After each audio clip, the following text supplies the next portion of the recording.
स्वागत है। बढ़ते हैं खबरों की ओर स्पीड अंदाज में। भारत के बाद अब फिलीपींस, वियतनाम, मलेशिया और ताइवान ने भी चीन के विवादित मैप का विरोध किया है। उन्होंने साउथ चाइना सी में चीन के दावे को खारिज कर दिया है। फिलीपींस ने कहा कि चीन को जिम्मेदारी से फैसले लेते हुए अंतर्राष्ट्रीय कानून का पालन करना चाहिए। वहीं मलेशिया ने नक्शे को लेकर डिप्लोमेटिक प्रोटेस्ट दर्ज कराई है। भारत में 9 और 10 सितंबर को होने वाली G20 समिट में चीन के राष्ट्रपति शी जिनपिंग शायद शामिल नहीं होंगे। राइटर्स की खास रिपोर्ट के मुताबिक भारत के 2 अधिकारियों, एक डिप्लोमेट और G20 के एक सदस्य देश के अधिकारी ने बताया कि जिनपिंग की जगह चीन के प्रधानमंत्री ली कीयांग बैठक में शामिल होंगे। जिनपिंग आसियान देश में बैठक में शामिल नहीं होंगे। अमेरिकी संसद ने भारत और अमेरिका के बीच हुई फाइटर एयरक्राफ्ट इंजन की डील को मंजूरी दे दी है। भारत की हिंदुस्तान एरोनॉटिक्स लिमिटेड और अमेरिका की जी एरोस्पेस के बीच साथ मिलकर फाइटर जेट के इंजन बनाने को लेकर एग्रीमेंट हुआ था। इस डील को मंजूरी मिलने से दोनों देशों के बीच स्ट्रेटेजिक पार्टनरशिप और मजबूत होगी। नॉर्थ कोरिया ने गुरुवार को कहा कि वह साउथ कोरिया पर एटमी हमले का अभ्यास कर रहा है। इसी के तहत उसने अपने पूर्वी समुद्री इलाके में बुधवार को कम दूरी पर 2 बैलिस्टिक मिसाइलें दागी हैं। नॉर्थ कोरिया की न्यूज एजेंसी KCNA के हवाले से राइटर्स ने बताया कि युद्धाभ्यास अमेरिका और साउथ कोरिया के युद्धाभ्यास को देखते हुए किया गया है। नॉर्थ कोरिया में आरोप लगाया है कि अमेरिका इस एक्सरसाइज के जरिए उन पर परमाणु हमले की तैयारी कर रहा है। साउथ अफ्रीका में जोहान्सबर्ग में एक 5 मंजिला इमारत में आग लगने से अब तक 73 लोगों की मौत हो गई है। इनमें एक बच्चा भी शामिल है। अल जजीरा की रिपोर्ट के मुताबिक 43 लोग घायल हैं। इससे मौतों का आंकड़ा और बढ़ने का डर है। भारतीय समय के मुताबिक आग सुबह करीब 5 बजे लगी है, जिसकी वजह का पता लगाया जा रहा है। पाकिस्तान के पूर्व प्रधानमंत्री इमरान खान इस वक्त जेल में हैं। रिपोर्ट्स के मुताबिक खान और फौज के बीच एक डील के लिए बातचीत चल रही है। इसके तहत खान जेल से रिहा हो सकते हैं और इसके बाद पाकिस्तान और पॉलिटिक्स दोनों छोड़ सकते हैं। जापान फुकुशिमा के न्यूक्लियर पावर प्लांट में 12 साल से जाना रेडियो एक्टिव पानी छोड़ना शुरू कर रहा है। इस पर चीन और हांगकांग में फुकुशिमा के सी फूड को असुरक्षित बताते हुए उस पर पाबंदियां लगा दी गई हैं। इसका जवाब देते हुए जापान के प्रधानमंत्री फूमियो किशिदा ने बुधवार को फुकुशिमा की मछली खाई। अमेरिका के 4 राज्यों में इडालिया चक्रवात कहर बरपा रहा है। बुधवार को फ्लोरिडा के बिग बेंड में लैंडफॉल के बाद इस तूफान की वजह से अब तक 2 लोगों की मौत हो गई है।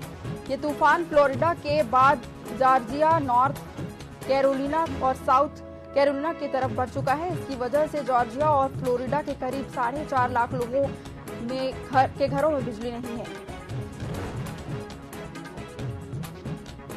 अरुणाचल प्रदेश और अक्साई चीन को अपने नक्शे में दिखाने वाला अब चीन हरकत को जायज भी ठहरा रहा है। उसमें इसे सामान्य बताया जा रहा है। चीन विदेश मंत्रालय ने बुधवार को 30 अगस्त को कहा कि चीन के नक्शे का 2023 एडिशन जारी करना सामान्य प्रक्रिया है।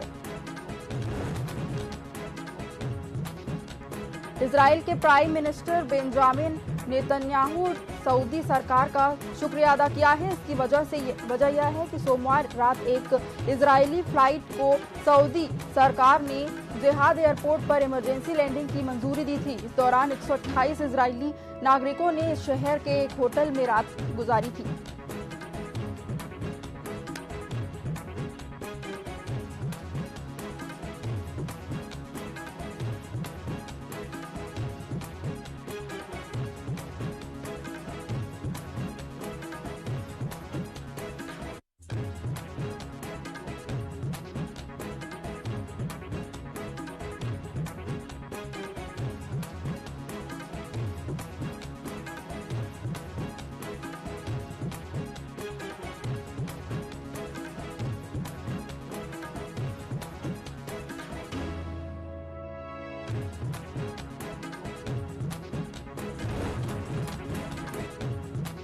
पूर्व अमेरिकी राष्ट्रपति डोनाल्ड ट्रंप ने जो बाइडेन पर तीखा हमला किया है, उन्होंने गूंगा, पागल और नकारा बताया है। ट्रंप ने कहा है कि अमेरिकी राष्ट्रपति पागल हो गए हैं और देश को तीसरे विश्व युद्ध की ओर ले जाएंगे।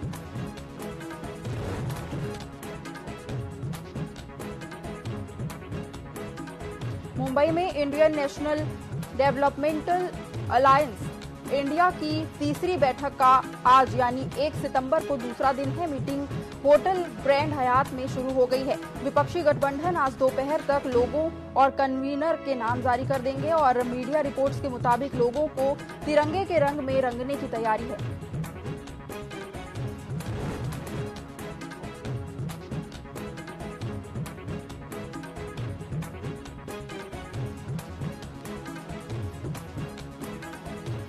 एक देश एक चुनाव पर केंद्र सरकार ने कमेटी बना दी है। न्यूज एजेंसी पीटीआई के मुताबिक पूर्व राष्ट्रपति रामनाथ कोविंद को इसका अध्यक्ष बनाया गया है। आज इसका नोटिफिकेशन जारी हो सकता है। केंद्र सरकार ने 18 सितंबर से 22 सितंबर तक संसद का विशेष सत्र बुलाया है। संभव है कि एक देश एक चुनाव पर सरकार बिल भी ला सकती है। रेलवे बोर्ड की पहली चेयरपर्सन जया वर्मा सिन्हा ने शुक्रवार को पदभार संभाल लिया है। उन्होंने अनिल कुमार लाहोटी की जगह ली है। रेलवे बोर्ड के 166 साल के इतिहास में यह पहली बार है जब किसी महिला को बोर्ड का चेयरमैन और सीईओ नियुक्त किया गया है। सिन्हा इससे पहले रेलवे बोर्ड में ऑपरेशन और बिजनेस डेवलपमेंट की सदस्य रह चुकी हैं। लाहोटी के कार्यकाल पूरा होने के बाद उनकी जगह नया चेयरमैन बनाने के लिए रेलवे ने 4 लोगों को एक पैनल बनाया था। इसी पैनल में जया वर्मा को नया चेयरमैन बनाने पर सहमति दी गई। जया 31 अगस्त 2024 तक पद पर रहेंगी। महीने के पहले कारोबारी दिन शेयर बाजार में तेजी। सेंसेक्स में 110 अंक की तेजी। ऋषभ इंस्ट्रूमेंट्स के आईपीओ ने अप्लाई करने का आज आखिरी दिन। मणिपुर एक बार फिर सुलग रहा है और चूड़ाचांदपुर और बिष्णुपुर के जिलों में बॉर्डर बफर जोन में 29 अगस्त से शुरू हुई हिंसा अब भी जारी है। 3 दिनों में 8 लोगों की मौत हो चुकी है जबकि 18 लोग गंभीर रूप से घायल हैं। खोयरनटक, जिंगपोई और खोशुबंग और नारायण सेना में मैतेई और कुकी हमलावरों के बीच गुरुवार को मोर्टार हमलों और फायरिंग के 5 लोगों की मौत हो चुकी है। मृतकों में मणिपुर और के चर्चित कुकी गायक बंगबोई लुंगडिन भी हैं जिन्होंने मई में हिंसा भड़कने के बाद आग गम हिलो है गीत लिखा और गाया था। चंद्रमा के साउथ पोल पर sulphur, aluminium, calcium, iron, chromium, titanium, manganese और सिलिकॉन और ऑक्सीजन की मौजूदगी का पता लग चुका है। हाइड्रोजन की खोज जारी है। 23 सितंबर को चंद्रमा पर लैंडिंग के बाद चंद्रयान 3 के विक्रम लैंडर और प्रज्ञान रोवर धरती पर रोज नई जानकारी भेज रहे हैं। ऑयल कंपनियों ने आज यानी 1 सितंबर से कॉमर्शियल एलपीजी सिलेंडर की कीमत में 158 रुपए की कटौती की है। इससे दिल्ली में 19 किलोग्राम वाले सिलेंडर की कीमत 1680 रुपए से कम होकर 1522 रुपए हो गई है। हालांकि आज घरेलू एलपीजी सिलेंडर की कीमतों में कोई बदलाव नहीं किया गया है। लखनऊ में मोदी सरकार में केंद्रीय मंत्री कौशल किशोर के घर में एक युवक की हत्या कर दी गई है। खून से लथपथ शव कमरे के बेड के पास से मिला है। उनके सिर पर गोली मारी गई है। वारदात को मंत्री के बेटे विकास उर्फ आशु की लाइसेंसी पिस्टल से अंजाम दिया गया है। शव के पास से ही पुलिस ने पिस्टल बरामद कर ली है। देश भर में अगस्त 2023 करीब 122 साल बाद सबसे सूखा और गर्म महीना रहा। इस महीने में सामान्य की तुलना में 36% कम बारिश हुई। मौसम विभाग के मुताबिक साल 1901 में इससे कम बारिश हुई थी। अगस्त की सामान्य बारिश 254.9 मिलीमीटर है, लेकिन इस बार केवल 161.7 मिलीमीटर बारिश हुई है।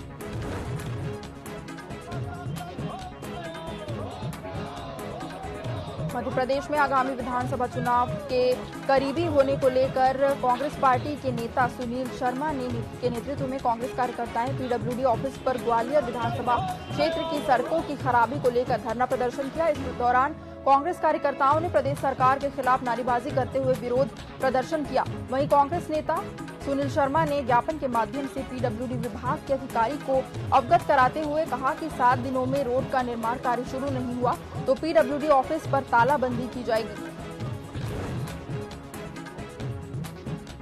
मध्य प्रदेश की बीजेपी सरकार ने जनता पर एक बार फिर राहतों की बारिश की है।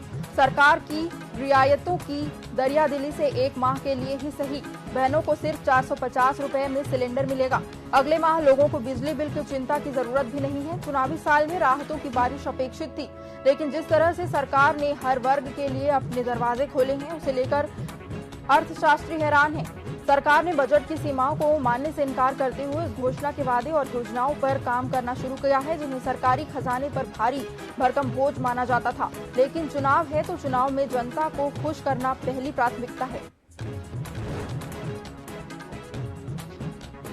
शमशादाबाद तहसील के ग्राम जटपुरा में प्रतिवर्ष भुजरिया पर्व मनाया जाता है। यह एक अनोखी परंपरा है। इस परंपरा को सन 1964 से मनाया जा रहा है और गांव के लोग इसे धूमधाम से मनाते हैं। इस परंपरा के तहत गांव के लोग एक स्थान पर एकत्रित होकर परिक्रमा करते हैं और फिर भुजरियों का खेल खेलते हैं, जिसमें भुजरियों को के सिर पर रखकर एक दूसरे को पकड़ने की कोशिश की जाती है।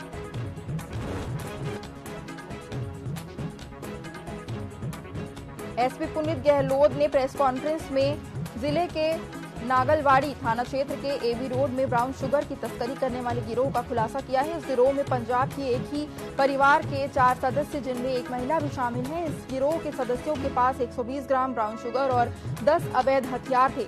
उनमें 1 रिवॉल्वर, 2 पिस्टल, 12 चोर देशी कट्टे और 5 जिंदा कारतूस शामिल हैं। एसपी गहलोत ने बताया कि इन आरोपियों को मुंबई आगरा हाईवे पर मुखबिर की सूचना के आधार पर पकड़ा गया था। फिलहाल वक्त हो चला है एक छोटे से ब्रेक का, जल्द वापस लौटेंगे।